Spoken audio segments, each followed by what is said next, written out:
Bonjour à toutes et à tous, bienvenue dans l'hebdo en retour sur l'actualité de la semaine. Une semaine qui a tout d'abord été marquée par une situation politique instable.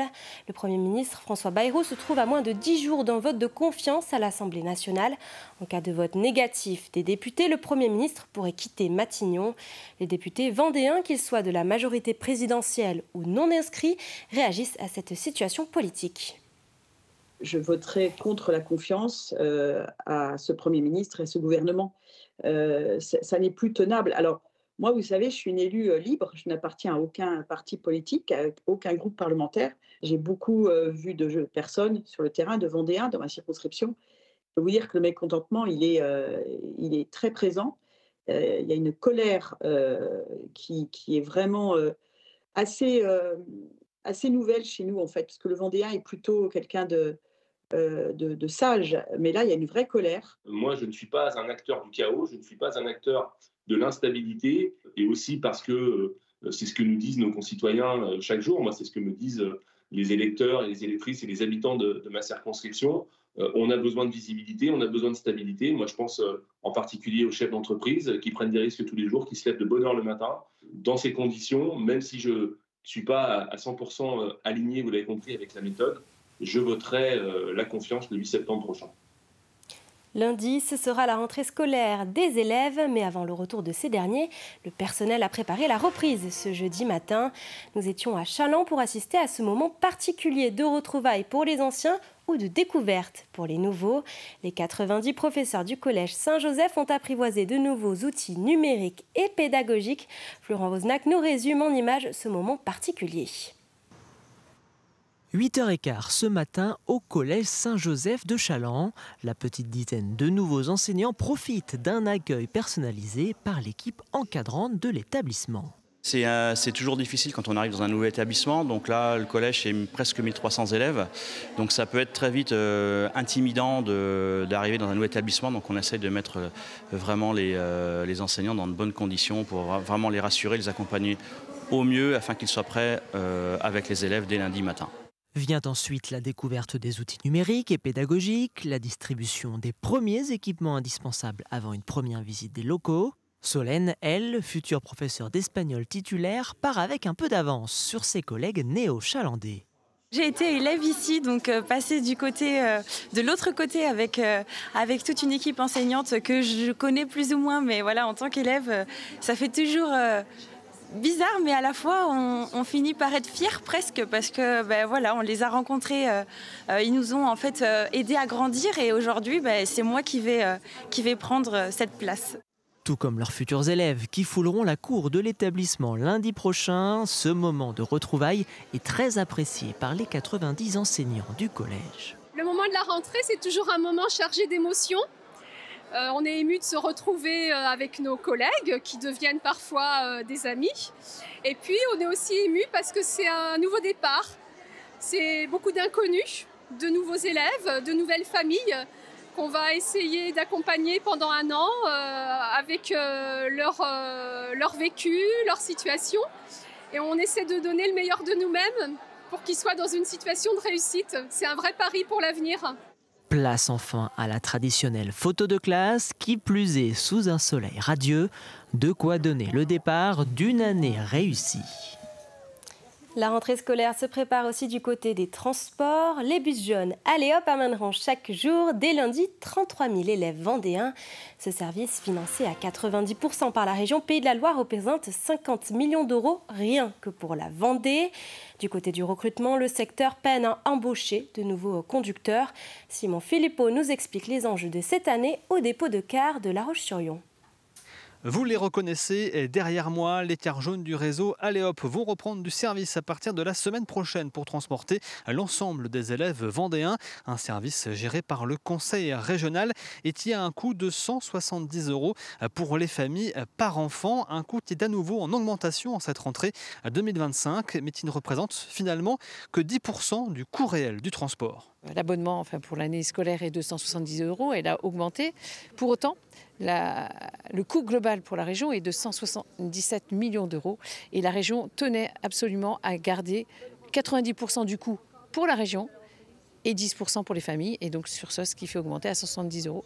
Mais le coût moyen par enfant est de 1 280 €. Donc c'est énorme quand on sait qu'ils ne payent que 170 €. Alors vous allez me dire, il y a des façons d'interpréter les chiffres. La réalité, elle est là. Il y a 90% qui est pris en charge par la région. Le secteur du transport de personnes est encore sous tension. Les entreprises peinent à nouveau à recruter des chauffeurs. Une cinquantaine de nouveaux chauffeurs ont été formés en 2025 sur le département. La difficulté du métier, c'est que l'on a beaucoup de personnes à temps partiel et il faut vraiment que ça soit choisi. Sinon, on sait que ça ne fonctionne pas puisque ça ne peut pas offrir financièrement ce que peut offrir un temps plein. Donc il faut d'abord s'assurer que les personnes recherchent bien un complément d'activité. C'est propre à chaque secteur géographique. On ne peut pas dire que c'est général sur la Vendée.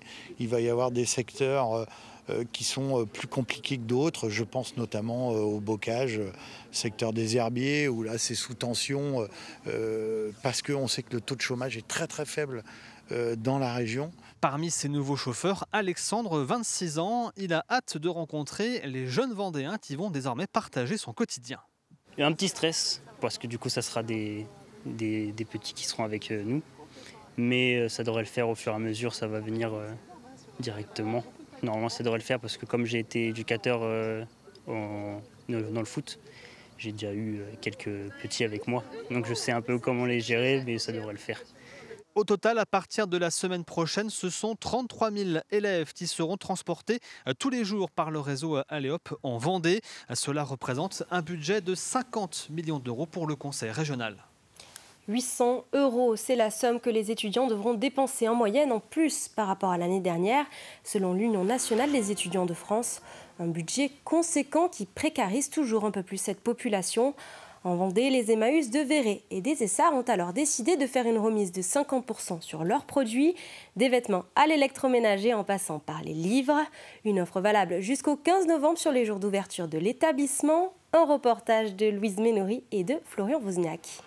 C'est l'heure des emplettes pour Oriane et Ninon. Alors direction Emmaüs pour les deux étudiantes. Ouais, c'est sûr, en tant qu'étudiante, c'est sûr que c'est bon plan. Je sais que moi, j'achète plus trop... dans les magasins de fast fashion, j'achète plus trop. Je préfère aller dans des Emmaüs, des recycleries, ou même des fripes, quoi. J'aime bien aller souvent au Emmaüs, voir un peu ce qu'il y a, et puis sans forcément d'idée précise de ce que j'ai envie de, ce que je recherche, quoi. Des vêtements, des livres ou encore des meubles, de quoi bien s'équiper pour la rentrée. On a toujours des choses quand on s'installe, même après plusieurs années. Du coup, là, c'était pour voir ce qui me manquait. Au niveau des vaisselles, par exemple, il me manquait des couteaux ou pour des petites choses, quoi, des petits objets quoi, que j'aurais pu trouver ici. J'ai pas pensé à d'autres magasins en particulier avant, j'ai vraiment pensé à venir ici d'abord. En France, près d'un tiers des étudiants peinent à honorer leurs charges locatives dans les délais. L'objectif d'Emmaüs, permettre une installation à moindre coût. Le constat est fait qu'au niveau de la France, les étudiants sont en précarité de façon importante. Un jeune qui veut se loger, il y a les frais universitaires ou les frais d'une école, d'un BTS, etc. Le logement, l'accessibilité au logement est de plus difficile en France. Donc nous, Emmaüs, on lutte contre la précarité et on s'insurge contre le mal logement. On est dans de l'achat solidaire, donc c'est des meubles de récupération, mais quand on est premier locataire, primo-accédant, ça fait un petit coup de pouce à la vie. Lancée après le Covid, l'opération est renouvelée chaque année. Seule condition pour en bénéficier, présenter une preuve de son statut d'étudiant. À la page des faits divers, la semaine a été marquée par de nombreuses noyades. Au cours de la journée de mardi, par exemple, 5 victimes, toutes secourues, ont été recensées par le service départemental d'incendie et de secours de la Vendée. Mercredi, 2 hommes avaient été transportés aux urgences des Sables-d'Olonne. Une situation due aux conditions météorologiques avec une forte houle cyclonique. La marée était particulièrement élevée. Ce mardi soir, le coefficient était de 86. Alors voici un rappel des réflexes de sécurité à adopter. La principale chose à faire, c'est d'aller se baigner dans les zones de surveillance et de respecter les consignes qui sont données par les sauveteurs. Donc si c'est drapeau rouge, il n'y a pas d'autorisation de baignade. Alors si vous vous faites embarquer, déjà c'est de se laisser emporter par le courant, parce que si vous nagez contre, vous allez vous épuiser et là vous avez un risque de noyade. Donc c'est de vous laisser porter par le courant qui va vous éjecter vers le large. Faire des signes pour vous signaler que vous êtes en danger et pour que les gens puissent contacter les sauveteurs sur les plages ou les secours via le 18. Et ce sera l'occasion de ressortir son t-shirt rose. Les inscriptions pour participer à la course La Joséphine ont ouvert ce mercredi. La célèbre course 100% féminine revient le dimanche 12 octobre à La Roche-sur-Yon. Le programme reste le même, 5 km de marche ou de course selon la forme dans les rues de La Roche-sur-Yon. Si vous n'êtes pas disponible, vous pouvez toujours participer dans l'une des communes partenaires entre le 4 et le 10 octobre. Depuis 2015, plus de 950 000 € ont été reversés à la Ligue contre le cancer. Dès qu'on a lancé la date sur les réseaux sociaux, tout de suite, en retour, il y avait beaucoup de messages d'amis qui se donnaient rendez-vous. Ça y est, enfin, la date est posée. Et puis aussi, pour beaucoup de femmes, c'est aussi l'occasion de marcher ou de courir pendant 5 km. 5 km, c'est pas donné à tout le monde. Donc c'est quelques entraînements auparavant, c'est quelques rendez-vous entre amis et c'est un objectif qu'on se fixe et ça fait du bien. On ne cherche pas à faire un exploit sportif, mais à pratiquer une activité physique et c'est aussi ce message que transmet la Joséphine. On a cette chance d'avoir cette manifestation importante qu'est la Joséphine, qui permet effectivement, de par sa notoriété, de toucher un grand nombre de personnes, notamment touchées par la maladie, ou pas, effectivement, et pour les inciter à se diagnostiquer, à se faire diagnostiquer, notamment par exemple grâce aux bustes d'autopalpation qui sont présents lors de ces manifestations, qui permettent aux personnes de s'auto-diagnostiquer. Donc c'est effectivement un événement important, et puis bien sûr qui permet aussi de récolter financièrement un certain nombre de fonds, puisque la Ligue contre le cancer ne vit que grâce aux dons. Je vous propose de terminer cet hebdo par un tour d'horizon des événements en Vendée qui vont marquer cette année jusqu'en juin. Simon Philippot était à mes côtés en plateau ce vendredi pour parler tout d'abord de sport.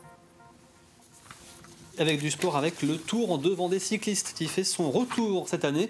La course avait été annulée l'an passé pour des raisons économiques. La prochaine édition aura donc lieu le 11 octobre prochain, à départ de Saint-Mémin dans l'est du département pour une arrivée à Dompierre-sur-Yon. 20 équipes et 150 coureurs sont attendus pour cette nouvelle édition. Et d'après plusieurs informations, le Puy du Fou continue son développement. Effectivement, c'est un autre événement qui devrait donc marquer cette rentrée. Le parc du Puy du Fou devrait lancer en début 2026 la construction d'une nouvelle attraction. Information donnée par plusieurs sites et médias spécialisés dans les parcs d'attractions, mais pas confirmée par le Puy du Fou eux-mêmes. Une attraction qui devrait pouvoir accueillir jusqu'à 2000 spectateurs et consacrée à l'histoire de Louis XIV. Et l'année 2026 sera aussi marquée par un rendez-vous important en politique. Effectivement, ce sera en mars prochain, les élections municipales. Notez bien les dates, le 15 mars pour le premier tour et le 22 mars pour le second tour. Les Vendéennes et Vendéens seront donc appelés aux urnes pour choisir leur maire. Je vous rappelle le principe, vous allez voter pour une liste qui va donc ensuite composer le conseil municipal et celui-ci élira ensuite les adjoints et le maire pour chaque commune. Rendez-vous donc en mars prochain. Nous en reparlerons la semaine prochaine avec Guy Plissonneau, le président des maires de Vendée, dans la matinale. Et nous avons aussi de la voile, Simon, avec les qualifications qui commencent déjà pour le prochain Vendée Globe. Effectivement, rendez-vous cette fois-ci en juin 2026. Ce sera la Vendée Arctique qui revient à départ le 7 juin depuis les Sables d'Olonne avec un nouveau parcours. Jusqu'à présent, les skippers avaient pour obligation de suivre un tracé précis, de faire le tour de l'Islande.